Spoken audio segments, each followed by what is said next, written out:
나오미가 이렇게 말합니다. 너의 동서는 누구한테로 갔다고요? 그의 백성과 그 다음에 그의 신에게로 돌아갔다. 자, 그러면 그동안 하나님 동네에 와서 하나님 믿는 백성 집에 와서 하나님을 경험했어요. 그랬는데 여기 오르바는 자기의 집, 그 다음에 자기 백성과 그 다음에 누구에게로 왔다고 그랬습니까? 원래는 앞에서는 니네 집으로, 어머니의 집으로 가라고 그랬거든요. 근데 어머니 집으로 가고 난 다음에 말이 바뀌어요. 뭐로 바뀌었죠? 그는 누구에게로 갔다? 그의 백성에게로 돌아갔다는 말은 뭐예요? 옛 삶으로 돌아갔다는 얘기예요. 교회 와서 하나님을 경험했어요. 말씀 들으니까 달라졌어요. 너무 좋았어요. 말씀을 듣고 기뻐했어요. 자랐어요. 자라다가 어디 가서 걸려요. 예수님의 비유 가운데 어디 가서 걸리죠? 한 말씀은 새가 와서 바로 먹어버렸고, 두 번째로는 말씀을 들었는데 너무 기뻤어요. 할렐루야 아멘하고 자랐는데 자라가다가 걸립니다. 어디 걸렸죠? 가시인데 그 가시가 뭐라고 그랬어요? 예수님이 세상의 염려, 재리의 유혹. 결국 무슨 얘기야? 말 바꾸면 뭐죠? 어떻게 먹고 살까? 두 번째는요, 재리의 유혹이라는 말이 뭐예요? 돈 문제. 여기 걸려가지고 중간에 꺾어져요. 열매 맺지 못해요. 여러분, 이거 건너가셔야 돼요. 오르바가 어디 가서 걸렸을까요? 그럼 내 인생은 어떻게 되지? 내 인생, 미래에 대한 염려가 하나님 좋긴 좋았는데 더 이상 나가려고 하니까 내 인생 하나 포기해야 되는 거예요. 여러분, 이거 어제 말씀드렸어요. 그런데 여기서 포기하지 못하고 그 자기 인생을 포기하지 못하니까 뭘 얻지 못하는가 하면 하나님의 백성, 너는 내 백성이요 나는, 그 다음에 뭡니까? 하나님이 늘 구약 성경에 관용구로 떠오르는 말이 뭐예요? 너는 내 백성이고 나는 너의 하나님. 내가 너의 하나님 되어주겠다고 마지막 하나님이 도장을 꽝 찍어줘요. 너는 내 거. 여러분, 재리의 유혹 문제 건너갈 때 거기서 너 진짜 내 거다, 하나님의 승인이 떨어지는 거예요. 내가 아무리 좋은 기획서 가지고 있어도, 아무리 기한 잘해가지고 프로젝트 올려도 누가 도장 찍어야 됩니까? 회사에서는 위에 사장이 도장 찍어줘서 오케이 사인 나와야 돼. 오늘 여러분, 우리의 삶에 하나님께서 이 가시 문제를 지나가지 않으면 내가 가진 꿈, 내가 가진 하나님께 대한 열망, 그동안 드렸던 찬송이 그저 거기 가시나무에 걸려서 더 이상 자라지 못하게 되는 겁니다. 오늘 여러분, 건너갑시다. 건너갑시다. 어떻게 적으셔야 되는가 하면, 오늘 여기 성경에다가, 여러분의 성경에 오늘 날짜 적고, 나 이제 돈 문제 때문에 뒤로 물러서지 않는다 적으세요. 결정한 날짜를 적으시라고요. 지나고 나면 잊어버려요. 주일날 말씀 들을 때마다 하나님께서 내게 주신 말씀 날짜 적고 여러분의 그 결정된 결정사항을 적으세요. 그리고 지나가다 나중에 딱 보면 맞아, 그날 이 결심했었지. 그게 자꾸 이게 뭐예요? 자꾸 마음속에서 기억이 올라와요. 그리고 다시 언약을 다시 갱신하는 거예요. 그럴 때 우리가 다른 존재로 바뀌어지기 시작을 하는 것입니다. 그런데 하나님과 백성의 승인 떨어지길 바로 직전 순간에 오르바는 돌아가 버렸어요. 두 번째예요. 그런데 이때 주의할 점입니다. 내가 지금 떠난다라고 말할 때 누구에게로 갔다고 그럽니까? 그의 백성에게 가고 그 다음에는 그의 신에게 간다는 말, 여기 얘기지 우리의. 여러분, 지금 여기 계시던 어떤 장로님, 집사님, 어떤 성도가 잠시 사정이 있어서 떠난다고 할 때 나는 이제 불교로 간다라고 가를 사람이 있겠습니까? 교회 왔던 사람은, 하나님을 경험한 사람은 아무리 마음이 뒤집어져도 불교 가가지고 이러지는 못합니다. 차라리 교회 안 가고 집에 있으면 있었지 불교로는 못 가요. 왜? 이걸 보고 오늘부터 이거 보고 신이라고 그러면 여러분 누가 이거 보고 절하겠어요? 그렇죠? 그럼 불교로는 못 가요. 그래서 이렇게 말해요. 내가 지금 사정상 교회는 안 나가지만 내 마음에는 누가 계시다? 이게 속임이에요. 이렇게 자기 자신을 속여요. 예배에 안 나가는 사람은 하나님은 섬기는 거 아닙니다. 하나님과 교제가 단절된 거예요.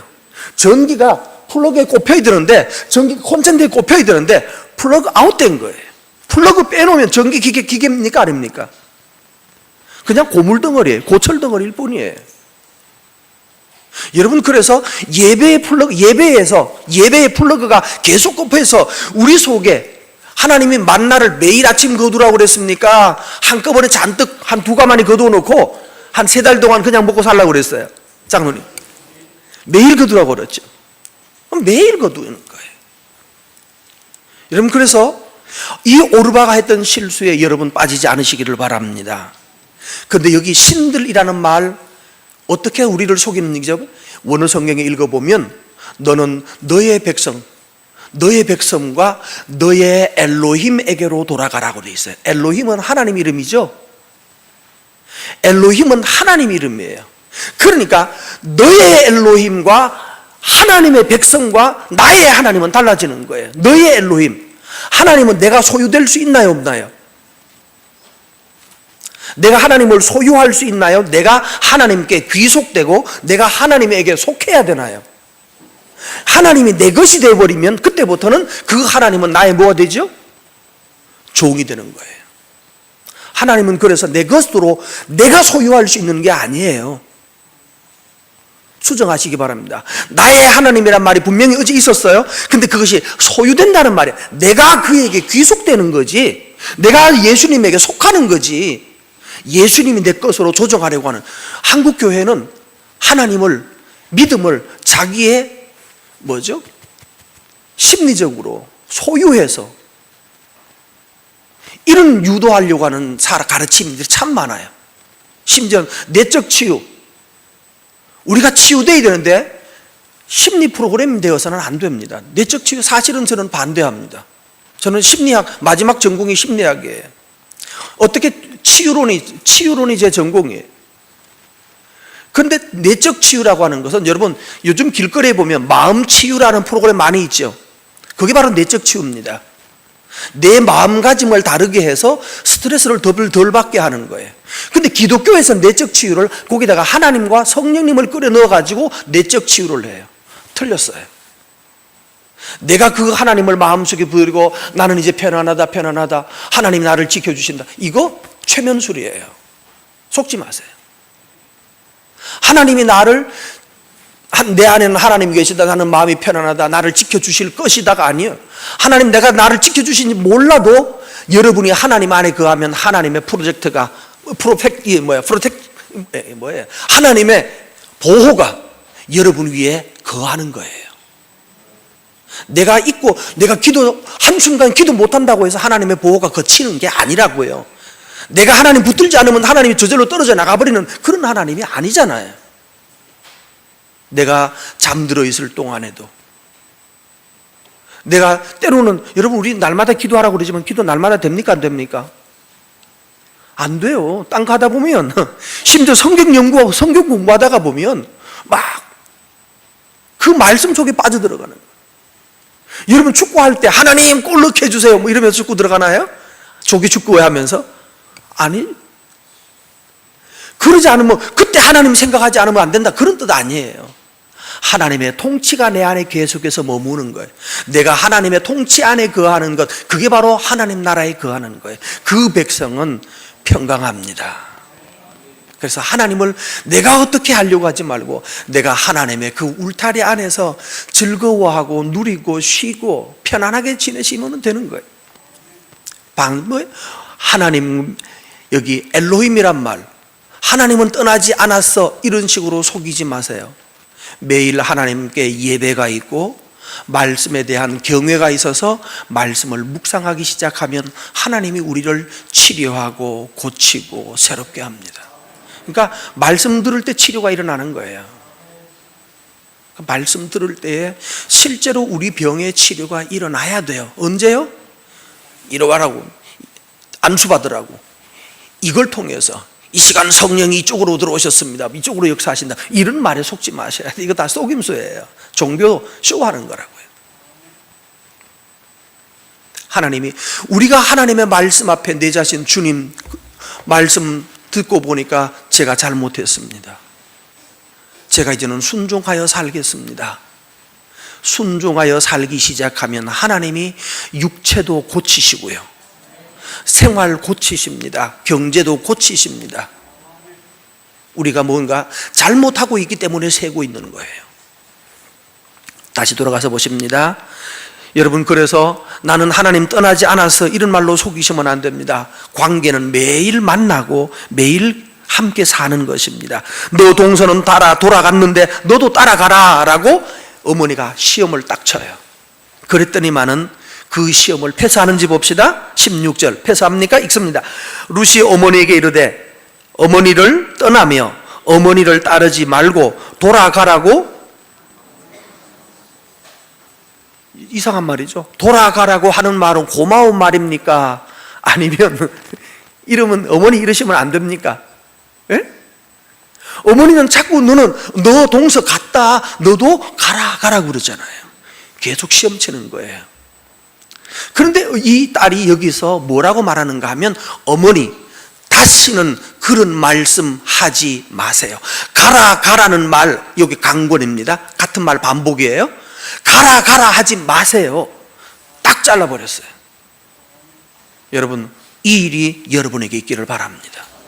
마음속에 내가 아무래도 좀 갔다가 좀 왔다고, 좀 갔다가 와야 되겠다고, 내가 하나님을 떠나는 건 아니지만 사정상 어쩔 수 없이 내가 좀 어떻게 해야 되겠다고, 그렇게 해서 잠시 떠나 있기로 작정하지 마십시오. 죽어도 하나님의 울타리 안에서 하나님이 나를 여기서 골탕 먹이기로 작정하시면 내가 골탕 먹겠습니다. 하나님이 광야로 밀어넣으면 고생하라는 얘기잖아요. 이스라엘은 광야에서 몇 년 살았죠? 40년 하나님이 이스라엘을 광야로 데리고 갈 때는 이유가 있는 거예요. 왜? 골탕 왜 먹이려고 그럴까요? 분명히 좋은 땅 아니에요?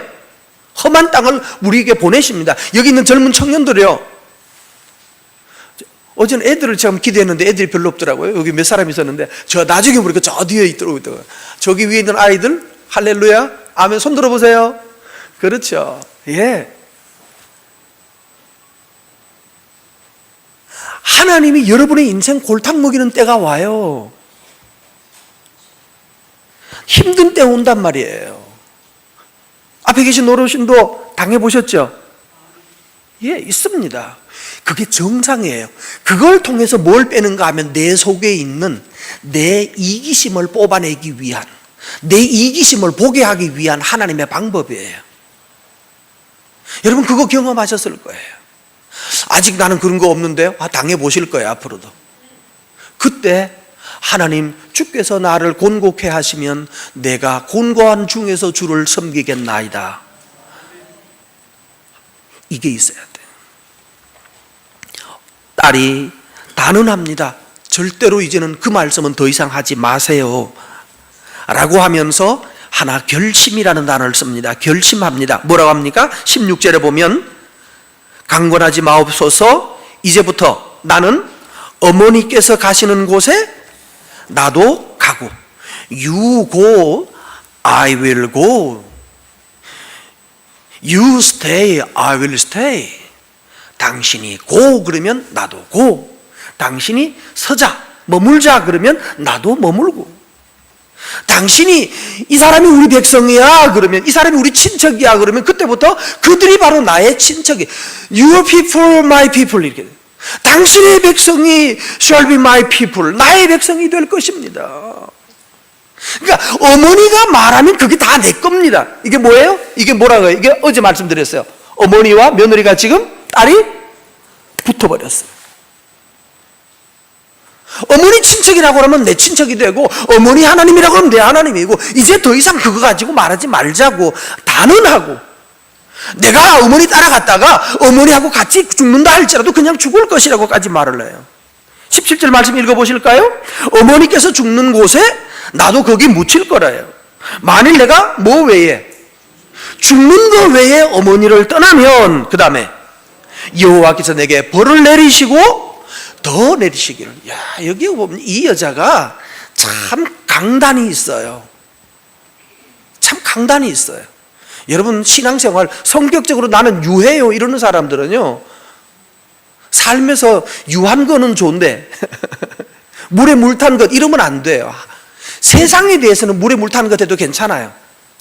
세상은 사실은 이래도 괜찮고 저래도 괜찮더라고요. 이런들 어떠하리 저런들 어떠하리, 만수산 드렁실이 얽힌들 설킨들 어떠하리. 맞아요. 세상 일은 다 그런 것 같아요. 그런데 이거 뭐 작은 거 가지고 뭐 싸울 필요는 없어요. 그런데 한 가지는 싸워야 돼요. 한 가지 완전히 확정되어야 될 것이 뭔가 하면 바로 죽는 일 외에는 어머니 못 떠납니다. 죽는 일 외에는 목사님이 나 장례 치러서 묻기 전에는 나는 못 떠납니다. 어떤 어려움이 있어도 교회를 섬기다가 보면 어려운 일 생길 수도 있어요. 그러나 그때 여러분 포기하지 마십시오. 하나님이 거기에서 놀라운 드라마를 준비하고 계시는 거예요. 18절 말씀해 보십시다. 나오미가 룻이 자기와 함께 가기로 뭐 한 거 보고요? 굳게 결심한 것 보고, 여러분 여기에 굳게 결심해서 나는 이제는 반드시 두 가지 여러분 결심했으면 좋겠어요. 하나님 예배에 대해서 여러분 포기하지 마셔요. 좀 힘들어도 여러분 몸에 열이 나면 예배에 가야 돼요, 말아야 돼요? 몸살이 왔어요. 예? 좀 쉬세요라고 할 때 가야 돼요, 안 가야 돼요? 예, 그건 포기하면 안 돼요. 예배는 하자. 예배하고 나서 그 말씀 듣는 순간에 치료가 일어나야죠. 그렇잖아요? 약으로만 치료되는 것이 아니라고요. 예전에 우리 여기 어디 장로님 옛날에 뭐 월남전 갔다 오셨다고 들으셨는데 옛날에 약이 변변치 않았죠. 어디가 아프든지 그냥 소화제 하나 주면 다 나아버리잖아요. 그렇잖아요. 군대에서 그랬어요. 소화제 하나 주든지 비타민 하나 주든지 그랬다면서요. 그러면 그거 먹고 나아버려. 머리가 아파 죽겠는데 소화제 먹으면 돼요, 안 돼요? 예? 근데 군의관이 야 이거 먹어 가서 던져주면 먹고 나서 가면 나아요. 왜 나았을까요? 이걸 무슨 효과?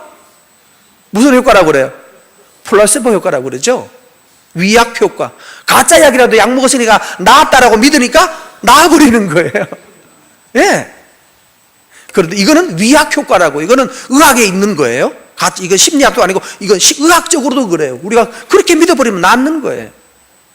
그런데 이거는 의학적 효과고 심리적 효과예요. 그러나 저는 심리적 효과를 넘어서 약으로 나을 수 없는 것이, 약으로 해석될 수 없는 것이 하나님으로 말미암아서 뒤집어지는 일들이 일어난단 말이에요.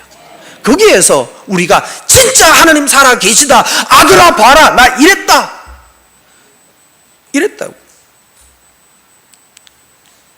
제 동생 얘기 한번 해보면, 제 동생 그런 얘기 있어요. 군대에 가서요, 저 병으로 가가지고 뭐라 그러죠? 운전병으로 가서, 운전하러 가서, 그때 사단장이 자기 부대에 온다고 그랬다고요? 사단장이 자기 부대에 온다니까 뭐 합니까? 난리 나죠?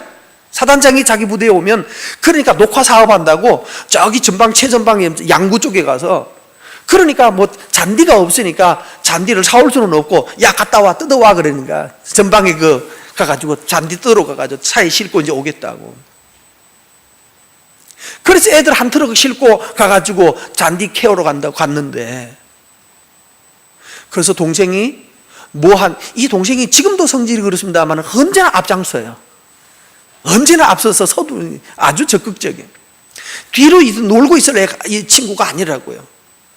그런데 가질로 차 뒤로 돌아서 이쪽에서 잠깐 이쪽에서 지금 작업을 하고 있고 차 뒤로 돌아서 차 뒤에 가서 뭐 한다고 돌아선 순간에 펑 해버렸어요. 뭔 일이 벌어졌을까요? 삽으로 잔디를 캔다고 잔디를 떴는데 밑에 지뢰가 있었어요. 거기에 여러 사람들이 거기서 그냥 7명인가요? 그때? 7명이라고 그랬나요? 7명이 그 자리에서 현장에서 갔어요. 어떤 애 하나는 7대 독자가, 아니야, 딸이 7명이고 마지막에 낳은 아들인데, 그러니까 7달 다음에 8째로 아들 하나 낳은 아들인데 파편이 목을 치고 지나갔어요. 그런데 그때 죽기 전에 이병장님 하면서 애가 푹 쓰러졌는데 꽝 하니까 얼른 쫓아 돌아 나오니까 이미 그냥 몇 사람 쓰러져 있고 어떤 애는 이쪽으로 하나 맞았는데 이병장님 하면서 붙들고 그냥 쓰러졌는데 갔어요.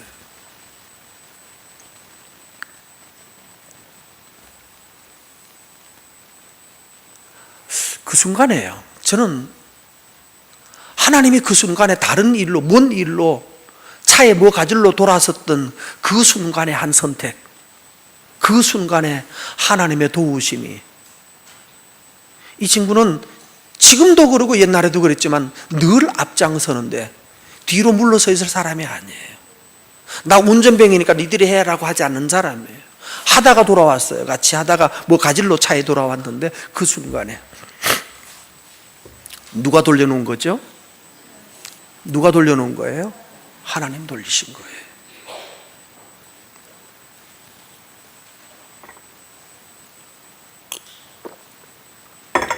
하나님이 내 생명을 지키는 자라고 하는 강력한 확신을 20대에 경험했을 때 그 하나님을 경험한 사람이요, 하나님을 향하여서 결심하고 살 수 있는 근거가 돼요. 그 친구의 결심은 그거예요. 장차 자기는 뭐라 그랬죠? 우리 참 좋은 교회하고 같이 저기 어디 아프리카 어디에 우물 파준 일이 있더군요. 거기에 우리 참 좋은 교회 이 목사님 이름하고 같이 있는 동생이 그렇습니다. 그러니까 다른 지역 가서 물 없는 곳에 물 파주는 것이 자기의 나중에 마지막에 꿈이래요. 그 기계, 물 파는 기계를 사가지고 가서 돌아다니면서 사방에 물 파주겠다고. 지금도 선교하는 일에 잘 협력하고 잘 돕고 있어요. 사랑하는 성도 여러분, 굳게 결심하고 나면 하나님께서 드라마를 만들어 내시는 거예요. 계속 보도록 하십시다. 이에 두 사람이 베들레헴까지 갔어요. 베들레헴에 갔더니만 이제 난리가 났습니다. 온 성읍이 그들로 말미암아서 뭐 한다고요? 떠들며 이르기를. 자, 읽습니다. 뭐라고요? 얘가 나옴이냐? 오, 사랑스러운. 나옴이란 말은 사랑스럽다라는 말에 여성 어미 붙여가지고 나옴이, 그래서 사랑스러운 여자, 귀여운 여자, 이쁜 여자 이렇게 가는 거예요. 그러니까 이 여자는 원래 사랑스러운 여자였어요. 근데 사람들이 놀란 거예요. 어머, 나오미인가요? 이렇게 되는 거죠. 왜? 갈 때는, 자, 읽습니다. 20절. 나오미가 뭐라 그래요? 그들에게 이르되 나는 로라란 말은 노입니다. 영어로는 나 노라오미야. 나 나오미가 아니야.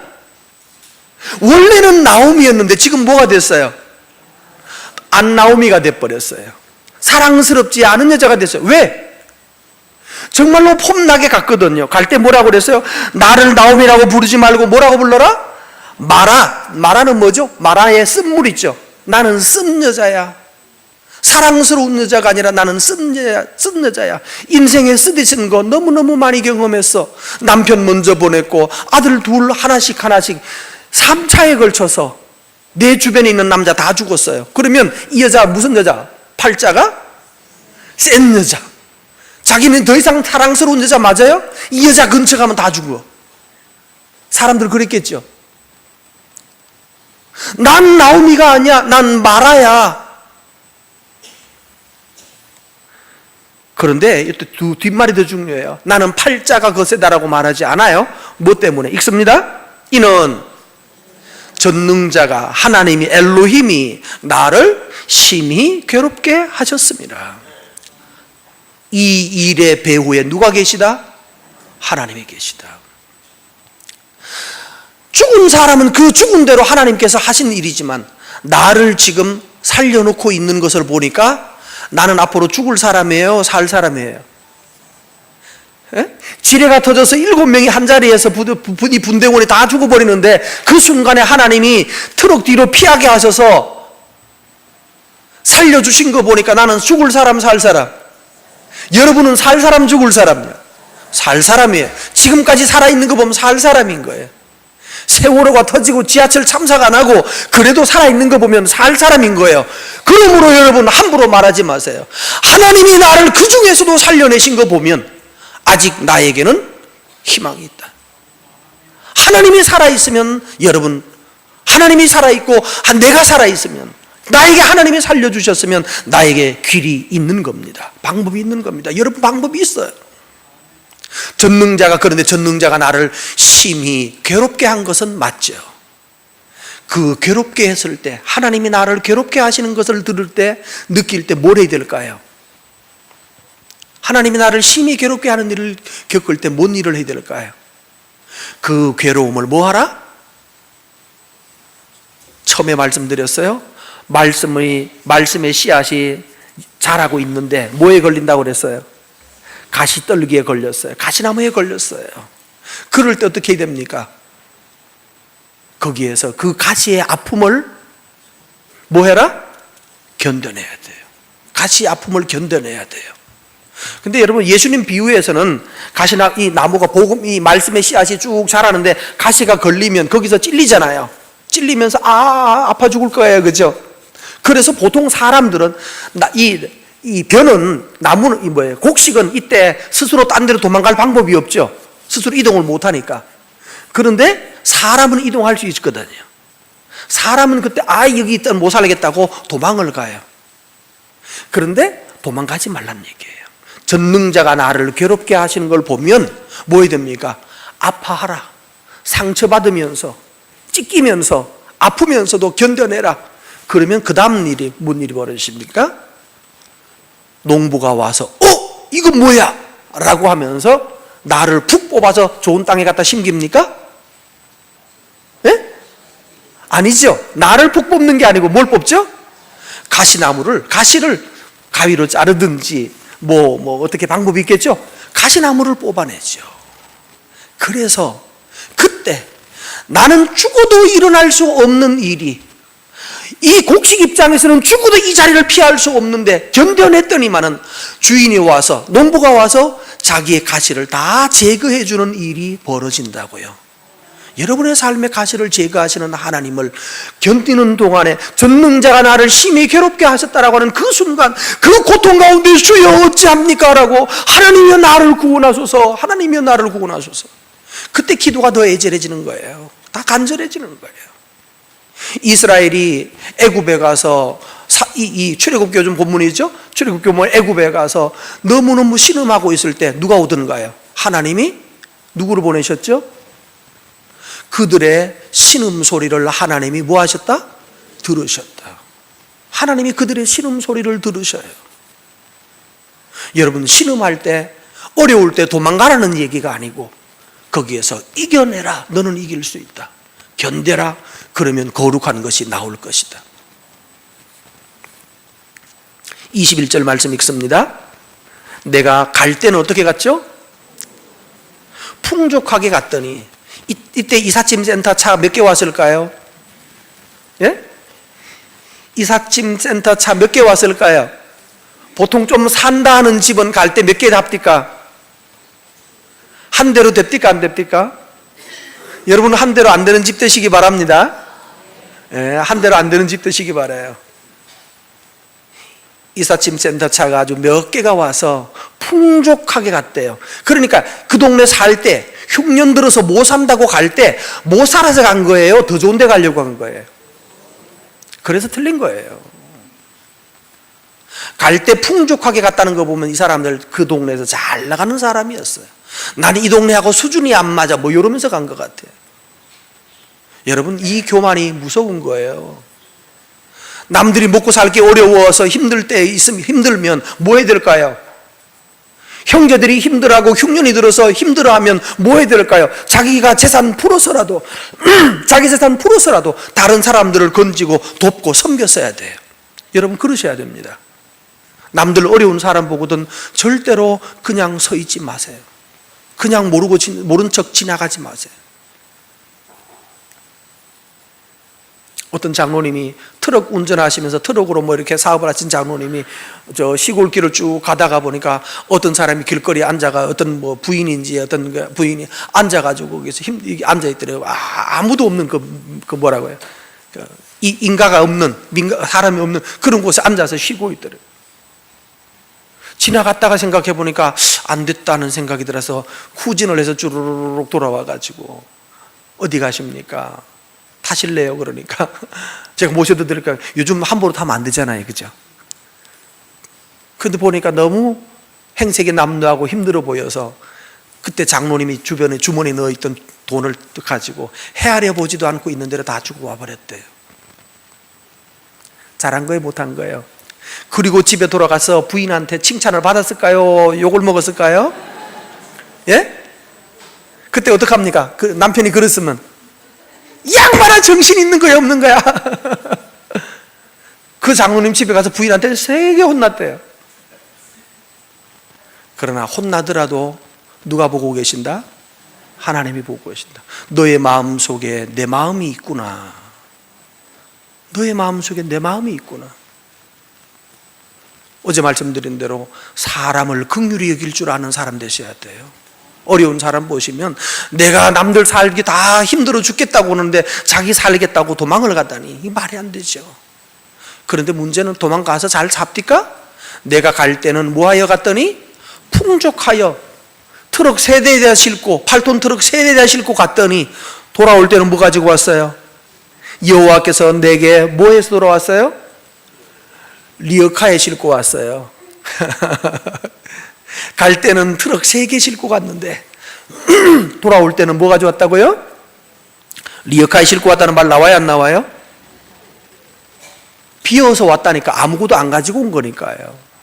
남편 아들 둘 세우고 멋있게 폼나게 갔거든요. 근데 돌아올 때는 남자는 다 없어지고 늙은 시어머니와 어린 며느리 하나 데리고 돌아왔어요. 얼마나 이게 불쌍한 광경이에요. 여호와께서 나를 뭐 하셨으므로 징벌하셨고 전능자가 나를 괴롭게 하셨거늘. 자, 여기에 문제가 있어요. 저는 성경을 읽을 때 여러분 자세히 읽으셔야 되는 이유는 하나님이 나를 비어 돌아오게 하셨나요? 전능자가 나를 비어 돌아오게 하셨나요? 달라요, 같아요? 알고 보면 그분이 그분이죠. 그분이 그분인데 지금 이분은, 이 성경은 하나님을 뭐라고, 하나님이 나를 비워오겠다고 말하지 않아요. 하나님은 어떤 분? 하나님은 어떠신 분? 전능자. 전능자시면 비어 돌아오게 해야 됩니까? 폼나게 3대 가지고 갔다가 30대 돼서 돌아와야 됩니까? 예? 뭐 같아요? 뒤에 거죠, 그죠? 더 크게, 더 폼나게 돌아와야 되잖아요. 그런데 여기 그래서 여러분 어머니들이 단어 하나를 선택할 때 잘 생각하셔서 선택해야 돼요. 우리 엄마 말에는 단어 하나 선택도 의미가 있어 라고 해야 돼요. 알았죠? 그것 좀 많이 생각하셔야 돼요. 어떻게 하면 될까? 방법은 없어요. 우리가 어떻게 하겠어요? 이제 가서 학교에 가겠어요? 뭐 어디 작문 학교에 가서 작문을 배우겠어요? 방법이 있어요. 가장 좋은 교과서 뭐죠? 그렇죠. 벌써 머리가 팍팍 들어가십니다. 성경을 읽을 때 대충 읽지 말고 자세히 읽어라. 왜 하나님의 나를 비어 돌아오게 하셨다고 말하지 않고 전능자라고 말했는가? 여기 뜻이 있는 거예요. 전능자는 뭐든지 할 수 있다는 뜻이잖아요. 전능하신 하나님, Almighty God. 전능하신 하나님이 비어오게 하신 일은 전능하신 하나님의 역사입니까? 맞죠? 여기까지 합시다. 전능하신 하나님이 하신 전능자의 능력이 행하여진 거예요. 여러분, 내가 가난해졌는데 비어서 돌아왔는데 이건 누구의 손길이라고요? 누구의 작품이라고요? 하나님의 작품이라는 거예요. 하나님의 작품. 그럼 망한 거예요? 좋아지는 거예요? 이게 더 심각합니다. 지금 이 사람은 하나님이 주물럭거려가지고 하나님이 만져서 싹 다 비워가지고 다 비워내고 그리고 빈통으로 여기 데리고 돌아왔어요. 그게 누구의 능력? 전능자의 능력이 그렇게 하셨어요. 정말로 저주받은 사람은 풍족하여 나갔는데, 풍족하여서 갔는데 모압에 가서도 풍족하게 지금 잘 살고 있는 사람은 거기에 뭐가 없는 거예요? 누가 뭐가 없는 거예요? 하나님의 만지신 하나님의 터치가 거기는 없는 사람이에요. 옛날에는 건강했는데 전능자가 나를 아프게 하셨다, 그거 보여지는 사람은 거기에서 그때부터 하나님의 전능하신 하나님의 또 두 번째 국면을 보게 될 거란 말입니다. 두 번째 면. 제일 저주받은 사람은 하나님을 떠나고 복음을 떠나고 믿음을 떠나서 세상과 사는데 지금 잘 사는 것처럼 보이는 그 사람은 진짜 저주받은 사람이에요. 왜? 니는 이렇게 살든 저렇게 살든 나는 손 놓겠다는 거예요. 하나님이 손대지 않는 그 집이 무서운 거예요. 하나님이 손대어서 옛날에는 돈 많은 것으로 풍족한 것으로 내가 잘났다고 생각했는데 너의 풍족 다 비워내게 하시고 이제부터는 내가 너의 것을 채우겠다고. 이 은혜가 여러분 가정에 있기 바랍니다. 하나님이 나를 비우셨다면, 건강을 비우셨다면 하나님의 능력이 나의 육체에 거하는 것을 경험하게 되실 거예요. 재물을 비웠습니까? 옛날에는 잘 살았는데 재물을 비워가지고 가난해져서 내가 이제는 부끄러워져서 교회를 못 나오게 생겼어요? 이렇게 말하는 사람도 있더라고요. 아니에요. 부끄러운 중에서도 힘든 중에서도 하나님이요, 내게 한번 다시 은혜를 베풀어 주십시오. 하나님 전능자가 나를 비우셨는데 내가 다시 주의 은혜를 보기 원하나이다. 그리고 울며 씨를 뿌리라고요. 울며 씨를 뿌려요. 여기 와서 새벽에 와서 매일 주여, 나는 이제 몸도 늙어가고 늙어졌고 힘도 없는데 내 스스로는 다시 일어날 방법이 없는데 하나님이여 어떻게 해야 되겠습니까? 주여 내게 은혜를 베풀어 주옵소서. 울면서 여기서 하나님께 고백하고 하나님의 은혜를 기대하고 사십시오. 그 모습을 본 여러분, 남자가 우는 게 가능합니까? 안 가능합니까? 언제 울어보셨어요? 예를 들면 남자는 잘 안 울리죠. 눈물 잘 안 나잖아요. 근데 하나님 앞에서 울어요. 우리 아버지가 기도하면서 우는 모습을 본 아들이요, 우리 엄마가 기도하면서 우는 모습을 본 그 딸은요, 마음속에 깊이 새겨져요. 그리고 여러분, 새벽 기도하고 돌아가시거든 온 자녀들이 있거든, 자녀들 방문 열려 있거든, 가가지고 조용히 가서, 깨우지 말고 조용히 가서 머리에 손을 얹든지 아니면 침대에 손을 얹고 하나님이여 이 아이에게 은혜를 베풀어 달라고. 큰 소리로 랄랄랄랄라 하지 말고요. 그 애가 이거 엄마 미쳤나 이러는데 그러지 말고 조용히 가서 기도하시오. 어느 날 어느 순간 그 아이가 어머니가 내 옆에 와서 온다는 사실을 인지하기 시작할 거예요. 깨닫기 시작할 거예요. 소리 없이 흐느끼는 어머니의 그 눈물이 그 아이들의 영혼에 생명의 씨앗이 되는 거예요. 오늘 돌아가시거든 꼭 그렇게 하십시오. 이 어머니는 지금 비어서 돌아왔기 때문에 나 옛날에 원래 나오미, 원래 잘 사는 집안의 딸 좋아요. 그것만 가지고 안 된단 말이에요. 그걸로 역사가 일어나지 않아요. 그 내 잘 사는 걸로 키우니까 애 다 죽였어요. 맞죠? 애들 다 죽였어요. 여러분, 절대로 아이들에게 돈으로 애 키울 생각하지 마세요. 나의 눈물로 애를 키울 것이다. 그래서 아이들한테 제발 비싼 신발, 비싼 옷 사주지 마세요. 돈 많거든. 비싼 신발 사주고서 뭐 20만 원짜리 신발을 사주려고 마음 먹는 그래야 된다라고 믿어지거든. 10만 원짜리 사주고 반 깎아내고 나머지 반은 반드시 얘야 너한테 나이키를 사줘야 되는데 나이키 요즘 신제품 뭐 한정판 나왔다는데 엄마 나 그거 사달라고 할 때 그러고 싶죠? 우리 딸들 아이들들. 그럴 때 그래 좋다. 나이키 얼마니? 24만 원이요? 그렇다. 그 뭐 12만 원짜리 사라. 그리고 나머지 12만 원 그냥 돈으로 줄게도 아니고요. 이거는 저 딴 나라 보내자. 딴 나라 보내자. 그래서 그거 해가지고 하나님 나이키 값입니다. 헌금해서 선교, 이건 반드시 선교지로 보내야 돼. 이거는 딴 나라로 보내야 돼. 그러니까 작정하세요. 하나님 내 아들 자기 아들의 이름을 가지고 내 아이의 이름으로 그게 10,000원이 되든 3,000원이 되든 10,000원이 10만 원이 되든지 자식의 이름으로 네가 이거 하나님께 드려라. 너는 대신에 제일 비싼 나이키를 신지 않는 대신에 너는 하나님의 복음의 신발을 신게 될 것이다. 너의 신이 세계에서 밟고 다닐 것이다. 그래서 일찌감치부터 아이를 국제화시키세요. 영어를 알게 하는 것이 국제화가 아닙니다. 영어 잘한다고 국제화가 아니고 정신이 국제화돼야 돼요. 정신이 다른 민족, 다른 종족을 볼 수 있는 그런 집이 돼야 돼요. 어제 수련하면서 어떤 목사님을 만났더니만은 우리 애가 곧 결혼한다고 말하면서 자기 딸의 남편이다라고 말하면서 보여주는데 멕시칸이에요. 멕시코 사람이에요. 멕시코 사람들은 키가 작고 빵땅땅땅하고 그러잖아요. 색깔도 약간 칼라 있고. 그럼 멕시칸이에요. 아니 여자애를 보니까 어떻게 된 거냐 그러니까 딸애를 호주에 보냈더니만은 멕시코에서 호주로 유학 온 애를 만나가지고 결혼하게 됐다. 또 아들은 그러니까 아들도 또 국제화됐어요. 아들은 또 뭐 어디 여자를 또 지금 만난다고.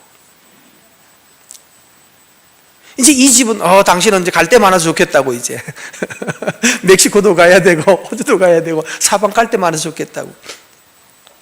여러분 아이들에게 도는 아이들을 상하게 합니다. 전능하신 하나님이 나를 이거 하셨다면, 전능하신 하나님이 나를 어느 부분을 비우셨다면 거기에 하나님의 전능이 채워질 자리임을 믿고 하나님을 기대하면서 믿음으로 나아가십시오. 그러면서 전능자가 나를 괴롭게 하셨거늘 너희가 어찌 나를 나오미라 부르느냐. 마지막 22절 읽습니다. 나오미가 모압 지방에서 그 며느리 모압 여인과 함께 룻과 함께 돌아왔는데 그 다음요 그들이 언제 도착했다고요? 뭐 할 때? 이때니까 그럼 몇 월 달이겠습니까? 자 여러분 이게 지금 몇 월 달인지 말하려고 한 걸까요? 다른 의도가 있을까요? 라고 질문하는 걸 보니까 다른 의도가 있어요. 여러분 드라마를 볼 때 어떤 장면 하나가 슬쩍 지나가는 걸 보거든 앞으로 저걸 가지고 말하겠구나 라고 짐작이 되죠. 예를 들면 드라마를 이렇게 찍는데 드라마가 하는데 뒤에 배경에 자전거가 하나 서 있다고 치면 그 자전거는 우연히 들어간 걸까요? 야 자전거 하나 소품으로 사와 해가지고 갖다 놓은 걸까요? 자전거를 소품으로 사와서 갖다 놨다면 뭐 하려고 그 자전거 갖다 놨을까요? 앞으로 다음쯤에 그 자전거 타고 뭐 하는 일이 벌어진다는 뜻이에요. 여러분 이 룻기는 4장밖에 안 되는 짧은 장이지만 어느 한 가정의 일생을 다룬 거죠. 어느 한 가정의 한 평생을 4장으로 줄여놨기 때문에 어지간한 건 다 제외해버려요. 정말로 필요한 단어만 정말로 의도적으로 거기 갖다 놓은 거예요. 그렇다면 그들이 돌아왔을 때 뭐라고 그랬다고요? 뭐 할 때가 됐다? 추수 시작할 때가 되었다라는 말은 왜 했다? 그때가 몇 월 달쯤인지 짐작하라고 하는 말이 아니에요. 이제 뭐가 시작이 될까요? 추수할 때가 되었다라고 말하면 이제 뭐가 시작이 된다는 얘기죠? 이거 이러다가 오늘 휴지 다 버리겠다. 하나님이 다 뽑아냈어요. 다 뽑아내서 비워놨단 말이에요. 비워서 돌아왔어요. 그러면 이제 하나님이 뭐 할 때가 됐다고요? 그걸 가지고 성경에는 추수라는 거예요. 루사 네가 너의 어머니에게 따바크 되어서 너의 행복 포기했구나. 여자로서 너의 일생 포기됐구나. 아픈 삶이 시작이 될 텐데, 고통스러운 삶이 시작이 될 텐데 그거 감수하며 살기로 작정했구나. 너는 이제부터 뭐 하라? 내가 너를 위해서 네가 먹을 추수를 준비해 놨다. 이제 뭘 의도하는가 하면 하나님의 추수가 시작이 된다는 것을 보여주고 있어요. 그걸 오늘 밤에 하려고 그래요. 하나님이 어떻게 추수하게 하시는가? 어떻게 이 사람이 추수를 해서 실제로 거두어서 가게 하시는지, 그거 오늘 중요한 부분입니다. 오늘 성도 여러분, 우리 인생에 대하여서 하나님은 필경 추수를 만들어 주시는 분이에요. 한 얘기를 하고 마치겠습니다.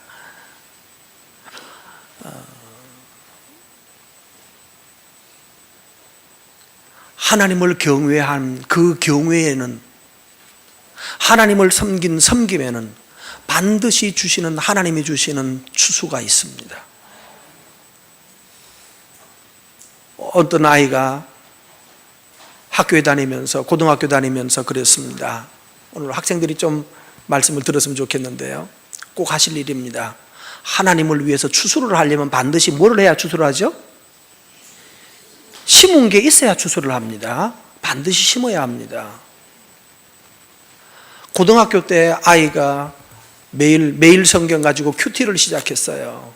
그 전부터 했습니다만 학교 가서 큐티를 하는데 아이들을 보니까 너무너무 치열하게 전쟁을 하는 거예요. 고등학교 교실이 그 아이가 다니던 학교도 1년에 서울대를 몇 번씩 몇 사람씩 보내는 학교다가 보니까, 저 분당에 있는 학교에다가 보니까 아이들이 공부하는데 혈안이 되어 있어요.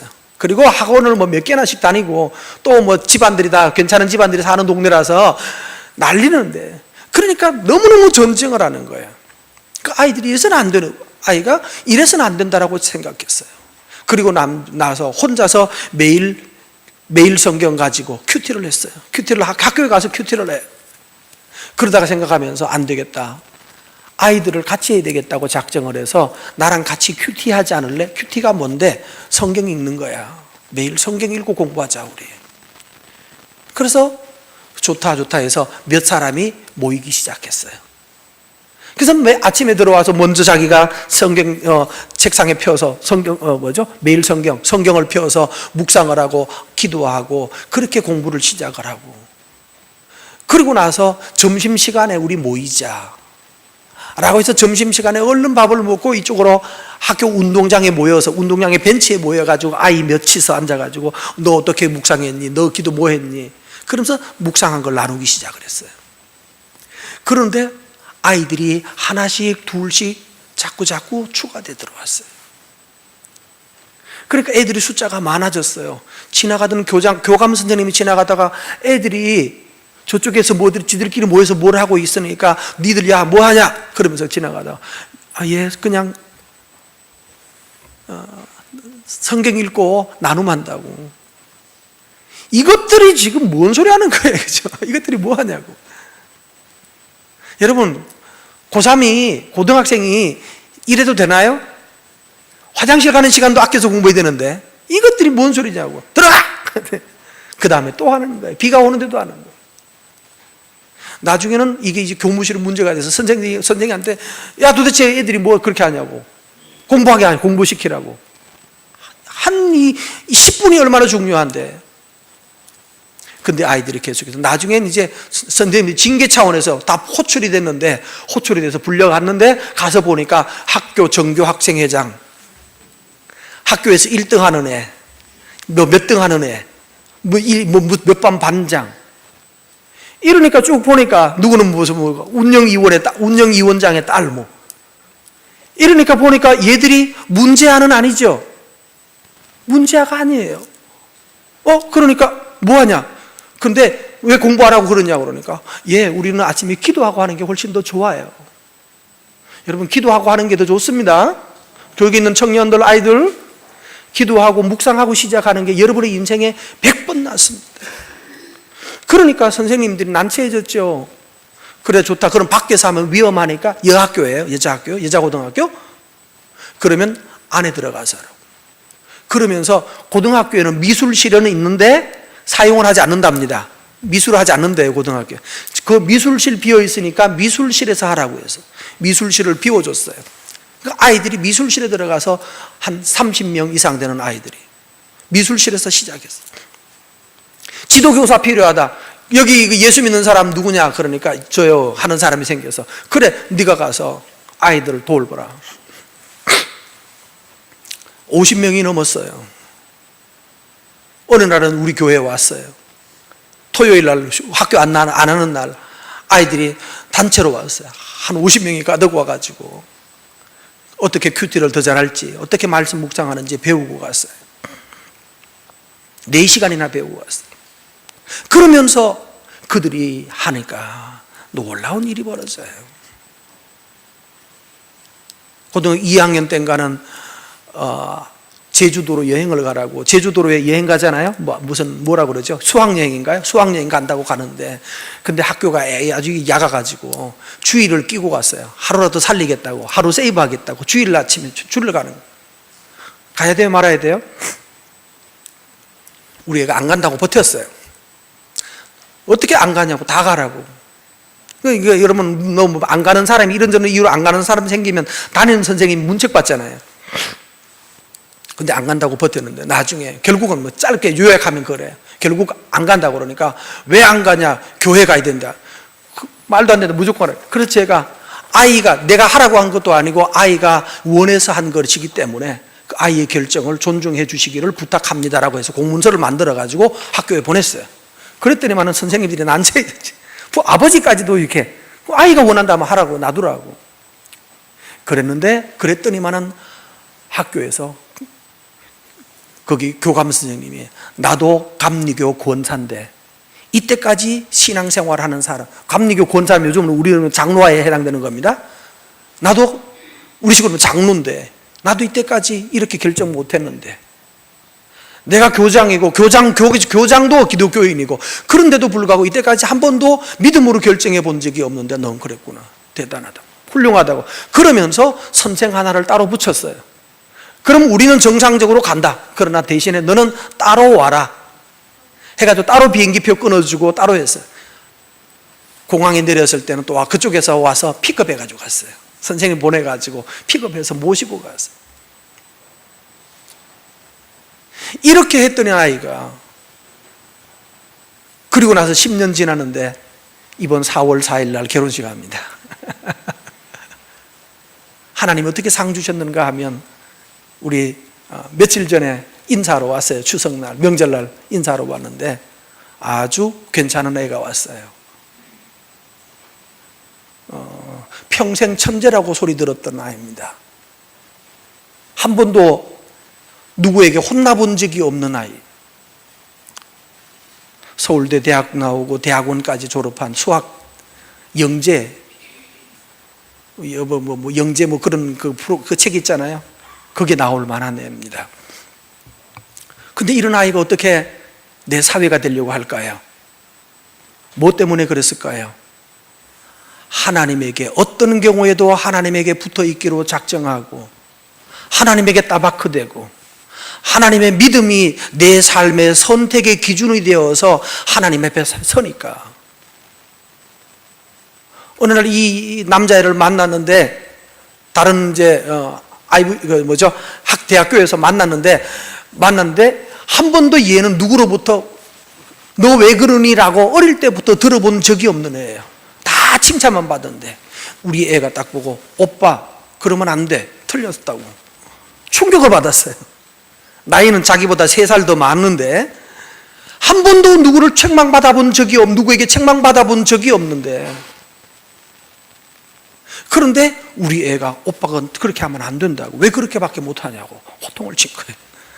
그러니까 얘가 꽂혔어요.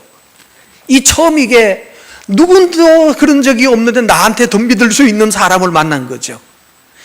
이 깡이 어디서 나왔을까요? 저기 있는 청년인 것 같은데 혹시 아버지인가요? 청년이죠? 청년들 맞지? 어디서 나왔을까요? 어디에서? 하나님과 그 말씀이 주는 확신이에요.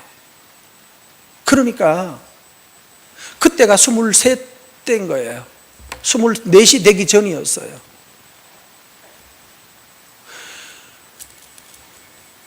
근데 우리 집에서는 24살 돼야 연애할 수 있다는 기준이 있습니다. 24 되기 전에 이미 연애하는 사람들은 잘못하는 거예요. 남자 보는 여자 보는 눈이 아직까지 덜 컸는데 미리 연애해버리면 사고쳐. 잘못돼요. 나중에 좋은 기회 다 놓쳐버려요. 더 좋은 기회가 있어요. 하나님 주시는. 그때까지 여러분 연애 안 하기로 하십시오. 그런데 나는 연애 못한다라고 했더니만은 그 아이가 기다렸어요. 언제까지? 24 될 때까지 기다리고 있었어요. 계속 내 아이 주변을 맴돌고 있었어요. 그다음 24살 됐다는 것을 됐을 때 그때 걔가 프로포즈해 왔어요. 그리고 몇 년 지나서 지금 이제 아이가 28인데 이제 곧 올해 이제 결혼하게 됩니다. 룻이 하나님에게 붙어 있고 어머니를 떠나지 않겠다고 하고 신앙적 결단을 가지고 살고 순종하고 고난 가운데서도 밀고 나가니까 하나님이 뭘 준비하셨다? 마지막 절, 그들이 보리 추수를 시작할 때에 베들레헴에 이르렀다. 하나님 뭘 준비하셨어요? 보리를 준비해 놓고 있었어요. 이 사람들은 지금 고생하기로 작정하고 왔는데 내가 심지 않은 보리가 누구를 위해서? 나를 위해서. 이게 성경적이에요. 너가 심지 않은 열매를 못 얻을 것이고 너가 짓지 않은 집에 거하게 하리라. 우리는 믿음을 심었는데 하나님은 나의 보리를 준비하시고 나는 하나님에게 붙어 있기로 작정하고 남편으로부터 받는 사랑과 보호를 포기하려고 했는데 하나님은 또 다른 남자를 준비시켜서 드라마를 만들어 가시는, 이 두 드라마가 2장에 가보면 이렇게 만나는 일이 일어나요. 여러분의 삶에 이렇게 만나는 일이, 여러분의 순종과 하나님의 은혜가 만나는 자리가 여러분의 인생에 이 2015년에 일어나기를 바랍니다. 우리 같이 기도하십시다. 하나님, 그렇습니다. 내가 주를 따르겠습니다. 어머니의 하나님, 어머니 가시는 곳 나도 가고 어머니가 머무는 곳 나도 머물고 어머니 백성 내 백성, 어머니 하나님 내 하나님, 죽는 것 외에는 떠날 수 없습니다. 주님, 내가 주님 따르겠습니다. 한음성으로 기도하겠습니다. 주님이여, 저희를 긍휼히 여겨 주시옵소서.